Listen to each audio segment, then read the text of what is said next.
Hola amigos, empezamos a comentar el informe que os comenté en la presentación. En la primera página es de introducción, hay un índice de materias, unas vulneraciones constitucionales que están muy superadas, en la segunda página un listado de reivindicaciones, en la siguiente un resumen de motivos, en la siguiente las demostraciones de competencias. Esto es aplicable para España solamente. En los otros países seguramente sea muy similar. Las competencias en este tema están recogidas por la Ley de Colegios Profesionales, por los Estatutos Generales de la Organización Médica Colegiada y por el Código Deontológico. Y ya nos metemos en materia. En el capítulo 3, la lógica y la teoría de la evolución.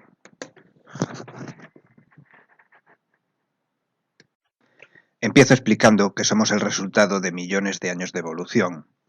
Y pongo un ejemplo que no es mío, sino que lo leí en la revista Investigación y Ciencia de hace muchos años, en un artículo sobre evolución. Explicaba que si una gata tuviese los huesos extraordinariamente fuertes, eso no sería ninguna ventaja evolutiva, ya que ese calcio es a costa de la leche que le da a sus cachorros. Y entonces se reduciría el número de cachorros y esa línea se extinguiría. Recuerdo que en ese mismo artículo una cosa muy curiosa. Henry Ford, el que inventó el Ford T, ordenó a sus chicos que fuesen por las chatarrerías a ver qué piezas se podían aprovechar. Y descubrieron que los bulones de las bielas estaban prácticamente nuevos. Entonces Ford llegó a la conclusión de que se estaba excediendo y que con eso estaba perdiendo dinero o que los competidores podrían hacerle más fácilmente la competencia, y ordenó aligerarlos. En el informe no lo puse porque no me pareció objetivo, pero ahora sí os lo voy a contar. Vamos a imaginar que en el 1900 y poco una pandillita de gente se dedicase a cazar murciélagos y cortarles las orejas, mientras les decía: sois un error de la evolución, esto lo hago por vuestro bien, menos peso en vuelo, más aerodinámica, reducimos el mal olor de oreja, reducimos el cáncer de oreja, las infecciones. Pero con el advenimiento de la electrónica, las necesidades militares de sonar y radar, se descubrieron los ultrasonidos. Y entonces dejaron de cortarle las orejas a los murciélagos. ¿Sabéis qué se pusieron a cortar después?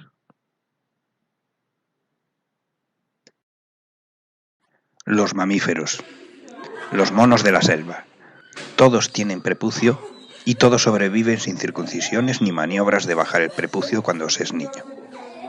Ni siquiera es algo que la naturaleza tenga previsto desprenderse, que esa es otra. Aquí cada cual corta por donde le da la gana. La naturaleza sí tiene previsto desprenderse de un montón de cosas, empezando por el cordón umbilical, después por los dientes de leche. Y hay más ejemplos en la naturaleza.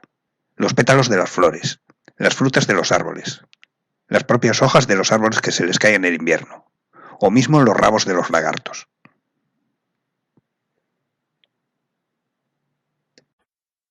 Hay un ejemplo que suelen usar los pro circuncisión, que es el del apéndice. Como hay muchos casos de gente que se le inflama el apéndice y que o bien se mueren o bien hay que operarles de urgencia, lo toman como un error de la naturaleza. Y se apoyan en una teoría del propio Charles Darwin, que lo imaginaba como otro intestino en recesión evolutiva. Hoy está claro que es una guardería de la flora intestinal. He investigado el tema, pero no puedo decir si el resto de monos tienen apéndice o no lo tienen. Lo tengan o no, llevaría a grandes paradojas. Yo no voy a decir ahora que el hombre descienda de tal o cual tipo de mono. Lo que sí es cierto es que todos descendemos de un antecesor común. Si todos tienen apéndice y no se ha suprimido por completo, a pesar de las grandes diferencias morfológicas que hay entre los monos, significaría que debe valer para algo más que un intestino en recesión evolutiva. Y si solo lo tiene el hombre, pues por igual razón. Según la teoría del intestino en recesión, aquel primitivo intestino o bien valía para la digestión de otra dieta alimenticia, o bien hacía de cortocircuito, de bypass, para drenar todo el intestino en caso de envenenarse. Si eso fuese cierto, tendría que haber otro apéndice en el otro extremo, donde está el segundo apéndice en recesión. Y si acabase en un segundo culo, ¿dónde está ese segundo culo en recesión? También es cierto que no es raro el nacimiento con problemas congénitos. Según la Wikipedia es el 1,2%. Esos son los casos visibles. Los invisibles pueden ser todavía muchos más. Por invisibles me refiero a nivel bioquímico. Se me ocurre ahora la hemofilia o el daltonismo. Muchos de estos casos son accidentes. Se me ocurre ahora el del ADN que tenga un carbono 14 radioactivo que haya decidido desintegrarse en el peor momento, o un rayo cósmico que haya dislocado algún enlace, o contaminantes ambientales, o trazas de talidomida, o vaya usted a saber qué. El resto de casos son accidentes de la naturaleza. No tiene por qué. Pueden ser simplemente la naturaleza de la propia naturaleza. Me explico. La propia teoría de la evolución exige que todos los individuos sean distintos, para tantear el siguiente paso evolutivo. Por ejemplo, nacer con 4 dedos puede ser una ventaja evolutiva en climas fríos, porque se enfría menos la mano, y nacer con 6 dedos puede ser una ventaja para escribir en el ordenador. ¿Se le debe implantar un dedo al que nace con 4? La cosa está difícil, no hay de dónde sacarlo, y es dudoso que su cerebro esté capacitado para asumirlo. ¿Y cortarle uno al que nace con 6? A mí no me parece nada conveniente, porque seguramente su cerebro esté capacitado para manejarlo, y amputárselo podría provocarle dolor en miembro fantasma. Hemos visto que la propia teoría de la evolución exige individuos distintos. En una gráfica, estas variaciones dan como resultado lo que se conoce como curva normal, también conocida como campana de Gauss. Por ejemplo, la estatura. Hay unos pocos que somos excepcionalmente bajos, y hay otros pocos que son excepcionalmente altos. Pero ambos somos normales. Ni a mí hay que estirarme en un potro de tortura, ni a este hay que cortarle las piernas para que sea normal. Otro ejemplo lo tenemos con el famoso colesterol, de moda desde hace algún tiempo. Alguien decidió que a partir de cierto límite es malo, cuando en realidad puede ser lo normal en esos individuos. El otro extremo no significa que sea bueno, sino que puede significar una muy mala alimentación. Bueno, pues a todo esto, se reúne una comisión de expertos y deciden bajar el nivel de lo que es malo, y con esto ganan millones de futuros clientes. Bueno, ¿y a qué viene todo esto en un vídeo anticircuncisión? Viene a la edad de resolución de la fimosis. Para algunos será excepcional nacer sin fimosis. Y habrá otro caso excepcional que la resuelva con 16 o 18 años. Pero que la media esté en 3 años o 10, dependiendo de qué estadística se lea uno, no significa que haya que operar a los 4 ni a los 11. Aunque este sea un vídeo anticircuncisión, creo que debemos ir más lejos y adherirnos al movimiento intactivista. Este movimiento aboga por 3 cosas. No a la ablación de las niñas. Segundo, no circuncisión de los niños. Y tercero, no reasignación de sexo en caso de sexo ambiguo.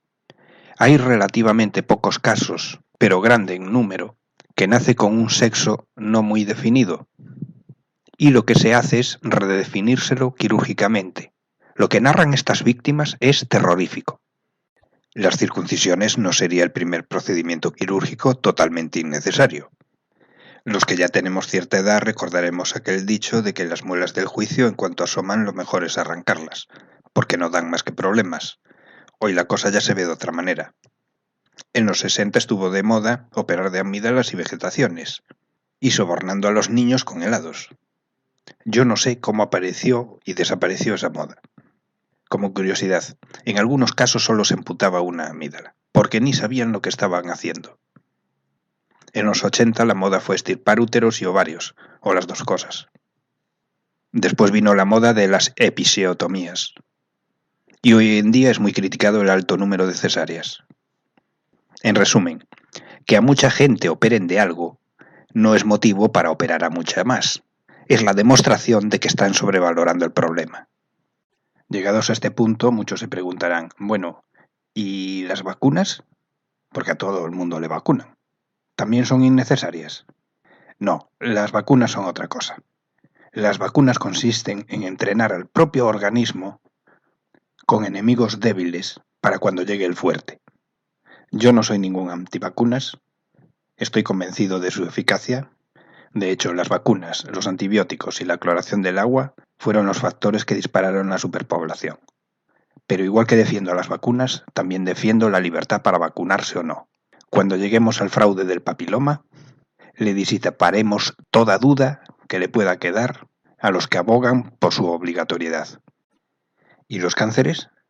Porque también hay mucha gente que la operan de cáncer. Bueno, el cáncer es otra cosa. De los últimos y más importantes descubrimientos acerca del cáncer es que todas las células cancerígenas tienen su ADN dañado, a lo que le llaman oncogen. Hay algunos casos en personas jóvenes que suelen ser devastadores, pero la mayoría de ellos es en personas de edad y esto se debe a la propia degradación celular. Curiosamente, en estos casos, al no tener un metabolismo tan vigoroso como los jóvenes, avanza mucho más despacio. Y sí, la solución quirúrgica puede ser una de ellas. Termino este episodio del vídeo con una prueba, un argumento que no incluí en mi informe de hace un año.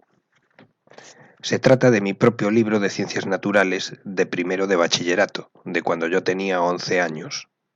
En una de las últimas lecciones habla sobre las relaciones entre los seres vivos y el medio en que viven. No citan a Darwin ni a su teoría de la evolución, pero sí hablan de la adaptación de los animales al medio ambiente. Y explica cómo hubo muchas especies a lo largo de la historia y muchas de ellas se han extinguido y las que no se han tenido que adaptar. Hablan de una adaptación al medio. Si tenemos prepucio es por una adaptación. O sea, que un niño de 11 años, sin ser especialmente buen estudiante, simplemente crítico con lo que estudia y con lo que ve, está en condiciones de rebatir a todos los médicos favorables a la circuncisión.